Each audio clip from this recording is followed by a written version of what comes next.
Mesdames, Messieurs, bonsoir. Bienvenue à cette cérémonie d'ouverture des Jeux Olympiques de Rio de Janeiro, qui forcément aura lieu, c'est un petit peu bizarre, je l'avoue, au Centre culturel de Spa Symbole.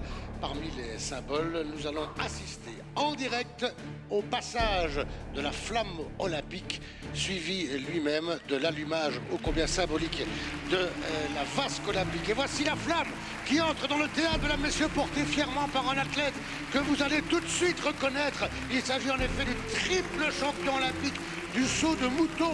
J'ai nommé le serbo-bosno-sloveno-croate Bruno Taloșescu. Plus fort, une véritable ovation pour ce courageux athlète, l'avant-dernier maillon de la chaîne. Ce relais, parti comme le veut la tradition d'Olympie en Grèce jusqu'à Rio de Janeiro. Et voilà, il va transmettre la flamme à un autre athlète de renom, puisque c'est le vainqueur du lancer de la Thomas Pourri, vous pourrez d'ailleurs lui en lancer tout à l'heure, le russe Vincent Koulardeskov, qui va prendre la torche, la flamme, enfin qui va essayer. Et vous voyez que c'est un athlète qui a toujours vécu sur une très grande échelle. Et donc il va tenter d'aller chercher maintenant cette flamme olympique. Il sera l'avant-dernier relayeur. Oui, voilà, c'est fait, on l'applaudit. Mesdames, messieurs, mon petit Vincent, il te reste un tour à accomplir, le voilà. Peut-être l'effort le plus difficile, car c'est en montée, le tour du parterre, en saluant les balcons pour épater la galerie. Vincent va bientôt transmettre cette flamme lui-même au dernier relayeur. Le voilà, mesdames, messieurs. Oui, c'est lui.